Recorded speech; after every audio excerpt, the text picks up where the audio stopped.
Eesti esimene ühispiimatalitus sai loodud Imavere vaimult ja teolt ärksate taluperemeeste poolt 6. veebruaril 1908. aastal. Ühisel nõul ja jõul plaaniti ja ehitati ka meierihoone.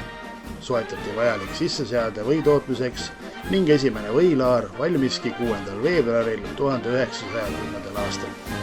Seda imemaitsvat ja rahva poolt kõrgelt hinnatud piimatoodet valmistati Imaveres läbi aastakümnete tuhandetes tonnides. Möödusid ajad, vahetusid riigikorrad ja valitsused, või tegemine lõppes, ent uhke meierihoone jäi alles.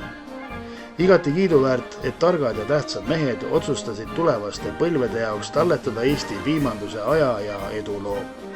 Kuhu siis teha üks piimandusmuuseum, kui mitte sinna, kus sai loodud esimene Eesti ühispiimatalitus. 1976. aastal saabuski Imaveresse juhtivinspektor Toivo Pedak, kellel oli ülesandeks tehtud uut muuseumi kujundama hakata. Habe, nii nagu teda isekeski süüti, oli igati muhe, süsteemne ja sihikindel mees. Hakkas aga eksponaate muuseumisse tassima, maja vuntsima ja pargiala kujundama. 14. juulil 2001. aastal peale 25 aastat kestnud ettevalmistustöid avas muuseum oma uksed külastajatele. Aasta-aastalt hakkas külastajate arv suurenema. Üha enam leidsid inimesed tee Imaveresse, et uudistada koorelahutajaid ja piimatünne, võimasinaid ja juustukatlaid. Et saada osa erinevatest näitustest ja sündmustest ning osaleda piimatoodete valmistamise töötubades. Seda siginat ja saginat, kilkeid ja naeru. Eriti kevad- ja suvekuudel, kui külastajaid muudkui voorib. Kaugemalt ja lähemalt, mõni suisa Jaapanist või Ameerikast, rääkimata Lätist. Ja mis eriti rõõmustav, palju elevil lapsi, kes kõik tahavad teada, kuidas piim toidulauale jõuab. Muuseumi ja kogukonna üheks tähtsündmuseks on suvisel ajal toimuv piimapäev.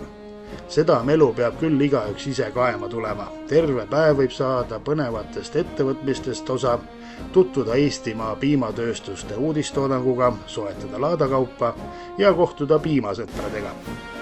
Kes piimapäevale või siis muuseumisse ei jõua, selle juurde läheb muuseum ise. 2023. aasta veebruaris omistati Eesti piimandusmuuseumile muuseumi Roti autasu. Eks see 50 aasta vanuse muuseumi seni ka kõrgeim tunnustus on. Vana meierihoone püsib ja muuseum on juba pool sajandit olnud selles vanas ja väärikas majas. No kas pole uhke? Uhke näitamaks haruldasi piimandusasju, jutustamaks vahvaid lugusid ammustest aegadest ja inimestest. No näiteks kas või ühest perest ja selle pere lehmast nimega Immovar, kes kunagi siinmail elas. Ikka selleks, et talletada ja uurida piimanduse ajalugu, täiendada kogusid, kiita Eesti piimatootjaid ja töötlejaid ning imemaitsvaid piimatooteid.